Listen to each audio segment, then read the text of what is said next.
सभी को बहुत बहुत नमस्कार। हमारे free of charge online GK and current affairs के छठे लेक्चर में आप सभी का बहुत बहुत स्वागत। Complete lectures, video editing, video uploading, quality check सब कुछ आपको प्रोवाइड किया जा रहा है बचपन स्कूल खुनखुना डीडवाना द्वारा। बहुत बहुत धन्यवाद उसके लिए। तो ये हमारा छठा लेक्चर आज है जिसमें 8 क्वेश्चन हमने रखे हैं। इसके साथ साथ में हमने क्वेश्चंस के एक्सप्लेनेशन भी दिया है ताकि इससे रिलेटेड आपके कोई सवाल आ जाए किसी प्रकार का तो आप उसका बहुत आसानी से जवाब दे सकें। तो ये सारे questions current affairs, current news, daily के जो हमारे न्यूज़पेपर्स में आते हैं उनसे रिलेटेड हैं। तो आइए हम देखते हैं सवाल नंबर 1। सवाल नंबर 1 स्पोर्ट्स से। इंग्लैंड और वेस्ट इंडीज के बीच विजडन ट्रॉफी टूर्नामेंट हाल ही में रिटायर हो गई है। देखिए, जो अभी इंग्लैंड और वेस्ट इंडीज के बीच में क्रिकेट की ट्रॉफी हुई थी, टूर्नामेंट हुआ था, उसका नाम था विजडन ट्रॉफी टूर्नामेंट। अब इस पर्टिकुलर नाम से इस ट्रॉफी को रिटायर कर दिया गया है।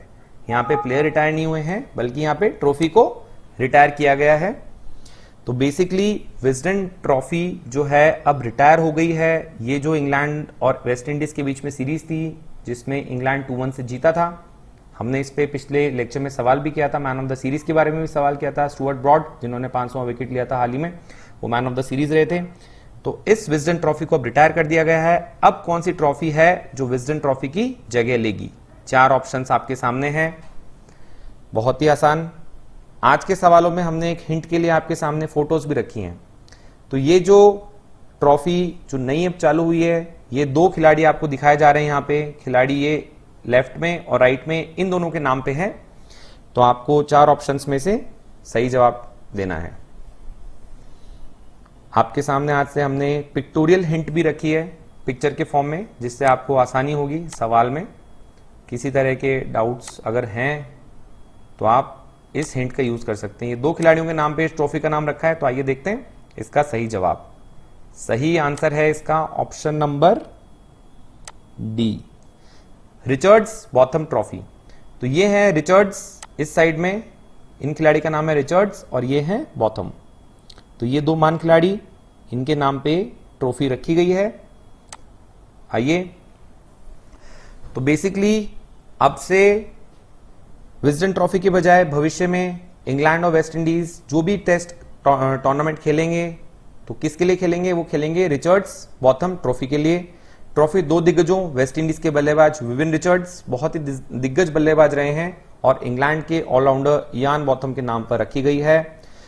दोनों ने समरसेट के लिए एक साथ काउंटी क्रिकेट भी खेला है और अंतर्राष्ट्रीय मंच पर बहुत ही फेमस प्रतिद्वंदी रहे हैं।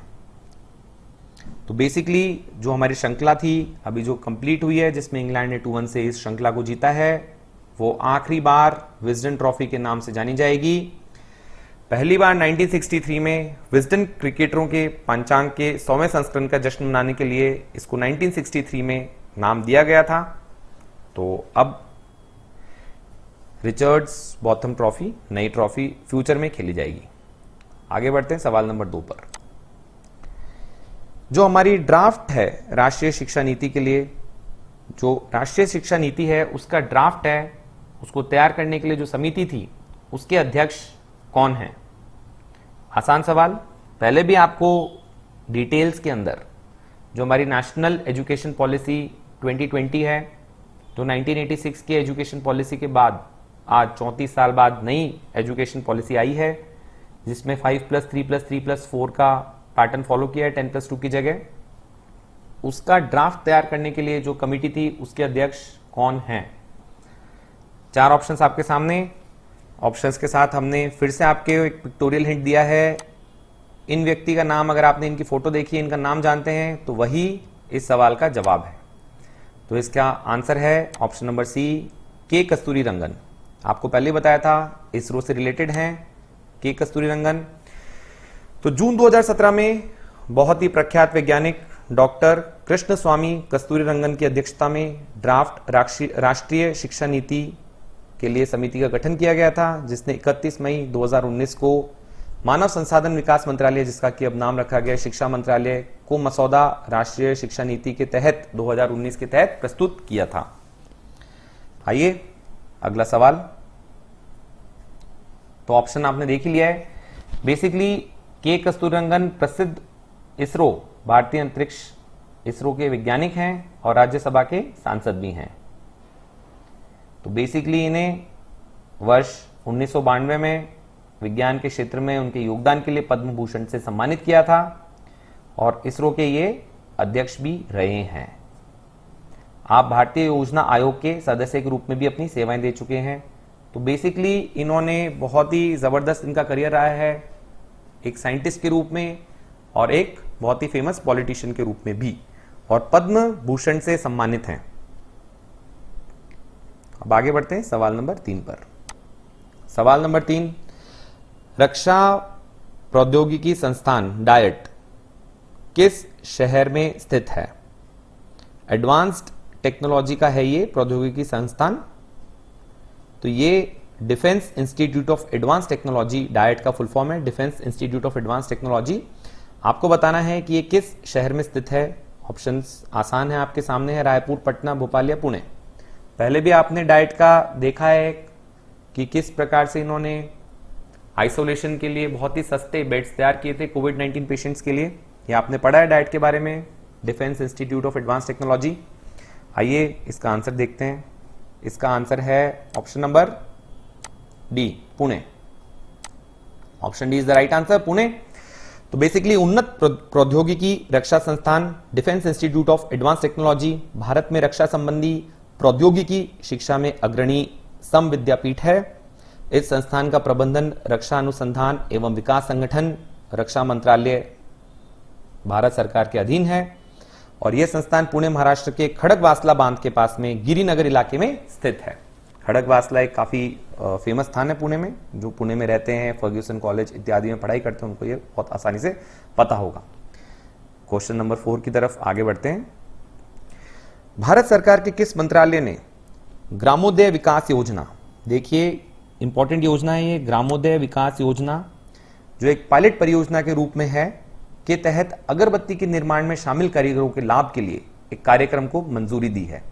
आपको बताना है किस मंत्रालय ने ग्रामोदय विकास योजना, जो कि एक पायलट परियोजना के रूप में कार्य कर रही है, उसके अंडर अगरबत्ती के निर्माण में शामिल जो कारीगर हैं उनके लाभ के लिए एक कार्यक्रम को मंजूरी दी है। 4 ऑप्शंस आपके सामने हैं। अगर आपने इसको पढ़ा होगा तो बहुत आसान होगा। आंसर देख लेते हैं। आंसर है ऑप्शन नंबर ए, एमएसएमई, सूक्ष्म लघु और मध्यम उद्योग मंत्रालय, उद्यम मंत्रालय, एमएसएमई मंत्रालय। तो बेसिकली इसके प्रमुख बिंदु हैं। शुरुआत में 4 पायलट प्रोजेक्ट शुरू किए जाएंगे, जिनमें देश के उत्तर पूर्वी हिस्से में एक भी इसमें उत्तर पूर्वी हिस्सा भी शामिल है। कारीगरों के प्रत्येक लक्षित समूह को लगभग 50 स्वचालित अगरबत्ती बनाने की मशीन और 10 मिक्सिंग मशीनों का समर्थन किया जाएगा। खादी और ग्रामोद्योग आयोग केवीआईसी इस क्षेत्र में काम करने वाले कारीगरों को प्रशिक्षण और सहायता प्रदान करेगा। महत्व, इस कार्यक्रम का जो महत्व है, उद्देश्य है देश में अगरबत्ती के उत्पादन को बढ़ाना और पारंपरिक कारीगरों के लिए स्थायी रोजगार पैदा करना। ये बहुत इंपॉर्टेंट है। जिस तरह से आज हम कोरोना महामारी से लड़ रहे हैं, उसमें एक प्रकार से जो हमारे पारंपरिक कारीगर हैं उनके रोजगार को बढ़ाना और उनको एक स्थायी एम्प्लॉयमेंट देना बहुत इंपॉर्टेंट है किसी भी सरकार के लिए। बहुत ही अच्छी योजना, आप इसको ध्यान रखिएगा किस मंत्रालय ने इस योजना को शुरू किया है। एक इंपॉर्टेंट सवाल था ये। आइए अगला सवाल, क्वेश्चन नंबर 5, लॉ और पॉलिटिका। देश के इतिहास में मुस्लिम महिला अधिकार दिवस, मुस्लिम महिलाओं विवाह पर अधिकारों का संरक्षण अधिनियम 2019 की पहली वर्षगांठ किस दिनांक को मनाई जाएगी? आपको याद होगा आज से ठीक करीब 1 साल पहले, तकरीबन 1 साल पहले हमने ट्रिपल तलाक के ऊपर मुस्लिम महिलाओं विवाह पर अधिकारों का संरक्षण अधिनियम 2019 देखा था, पढ़ा था। उसकी आज पहली वर्षगांठ हमने मनाई है। ये तिथि आपको बतानी है, आज नहीं मनाई है, आपको तिथि बतानी है। 2 अगस्त, 1 अगस्त, 3 अगस्त या 4 अगस्त। आंसर ऑप्शन है अपना बी, 1 अगस्त, ऑप्शन बी। सो 1 अगस्त इसका सही जवाब।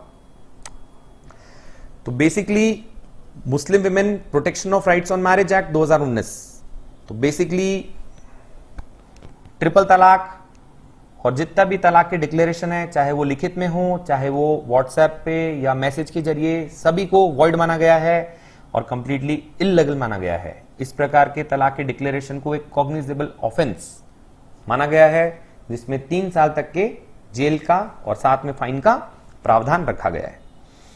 तो बेसिकली आपके सामने एक सवाल आएगा यहाँ पे कि सर ये कॉग्निजेबल ऑफेंस, इस शब्द का अर्थ क्या है? आप इंपॉर्टेंट पॉइंट है ये। तो कॉग्निजेबल ऑफेंस वो होता है जिसके अंदर कि एक पुलिस ऑफिसर किसी भी आरोपी को बिना वारंट के अरेस्ट कर सकता है। हालांकि बाद में मजिस्ट्रेट के पास पावर होती है कि वे आरोपी को बेल दे दें, लेकिन बेल यहां पे तभी मिलेगी जब जिस महिला ने इस प्रकार की शिकायत की है उसको सुन लिया जाएगा, और अगर मजिस्ट्रेट सेटिस्फाई होंगे कि यहां पे रीजनेबल ग्राउंड्स है किसी को बेल देने का, तत्पश्चात ही बेल दी जा सकेगी। बड़ा इंपॉर्टेंट ये कानून है। इसका हिंदी भी मैंने आपको हिंदी में भी पूरा इसमें डिटेल में बताया आपको। तो ये अधिनियम 2019 very very important human rights के हिसाब से भी। आपके किसी भी एग्जाम में जहां ह्यूमन राइट्स के ऊपर सवाल आता है तो आप इसको कोट कर सकते हैं। हमने बात की थी कॉग्निजेबल ऑफेंस की, यानी कि संज्ञेय अपराध। संज्ञेय अपराध वो है जिसके लिए एक पुलिस अधिकारी बिना वारंट के किसी आरोपी को गिरफ्तार कर सकता है।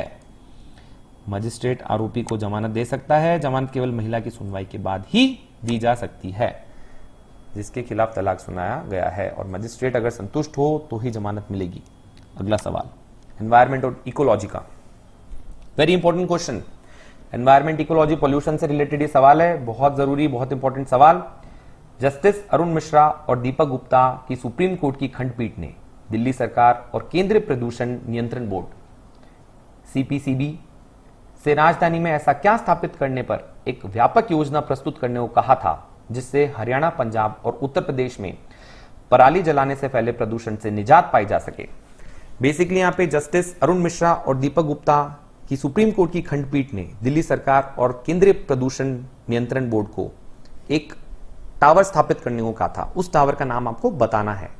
क्यों ऐसा? क्योंकि दिल्ली में जो पंजाब, हरियाणा और यूपी में जो पराली जलाते हैं, जो बेसिकली राइस हस्क होता है, जो एक राइस की खेती के बाद में पीछे जो बच जाता है उसको जलाया जाता है, उससे बहुत ज्यादा प्रदूषण फैलता है दिल्ली में। उससे निजात पाने के लिए कौन से टावर्स एस्टैब्लिश करने के लिए कहा था?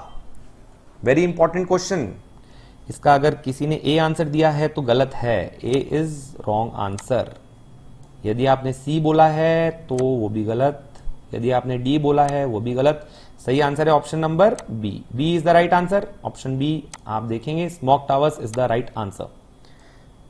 तो ये हमारे स्मोक टावर्स हैं, आपको मैं इसको दिखा देना चाहता हूं। इस प्रकार से ये आपके बनते हैं स्मोक टावर्स, ये कहलाते हैं स्मोक टावर्स। ये बेसिकली बाहर से हवा को खींचते हैं, एयर को प्योरीफाई करते हैं। बेसिकली 750 मीटर तक के रेंज में जितनी भी हवा है उसको खींच के इसको क्लीन करके fresh air, non polluted air बाहर निकालते हैं। ये दिल्ली के अंदर लाजपत नगर में आप यहां देख सकते हैं, ये लाजपत नगर के अंदर ये स्मोक टावर जो भारत के तिरंगे झंडे का जिसको रंग दिया गया है, ये यहां एस्टैब्लिश किया है। स्मोक टावर की डिटेल आपको पूरी यहां मिल जाएंगी। Basically large scale air purifier है जिसके अंदर बहुत सारे फिल्टर के लेयर्स लगाए गए हैं जो फाइन डस्ट पार्टिकल्स और साथ में छोटे छोटे जो पोल्यूशन के कण हैं उनको सोख लेता है, एब्जॉर्ब करके क्लीन एयर ग्राउंड के पास में रिलीज करता है। तो बेसिकली इसके अंदर क्या यूज किया है, सबसे इंपॉर्टेंट बात आपसे पूछ सकते हैं इसमें किस चीज का, इसमें कार्बन नैनो फाइबर्स का इस्तेमाल किया गया है मेजर कंपोनेंट की तरीके से, और इन टावर्स की हाइट लगभग 20 मीटर के आसपास है। क्या ये स्मोक टावर्स पहली बार हिंदुस्तान में एस्टैब्लिश किए हैं? तो इसका जवाब है नहीं। ये Netherlands, China, south Korea, Poland जैसे देशों में भी इनका इस्तेमाल किया गया है। ये देखिए इन देशों में भी इस्तेमाल किया गया है। सबसे पहला ऐसा टावर 2015 के अंदर 2015 में रॉटरडैम नीदरलैंड्स में लगाया था, जिसको एक डच आर्टिस्ट डैन रूजीगार्ड ने बनाया था। तो बेसिकली जो 7 मीटर ऊंचा हमारा स्मॉग टावर है, ये 30,000 क्यूबिक मीटर हवा को प्रति घंटे साफ कर सकता है। तो बेसिकली जो हमारे दिल्ली में टावर लगे हैं इसको लगाया है आईआईटी दिल्ली, मुंबई और यूनिवर्सिटी ऑफ मिनेसोटा ने मिलकर के इन तीनों के कोलैबोरेशन से ये टावर लगे हैं। बेसिकली इसका हिंदी रूपांतरण भी मैंने यहाँ पे आपको दिया है, आप इसको पढ़ सकते हैं, पूरा इसमें डिटेल्स दी है, इंग्लिश हिंदी दोनों में। तो आइए, बड़ा इंपॉर्टेंट सवाल था एनवायरनमेंट का।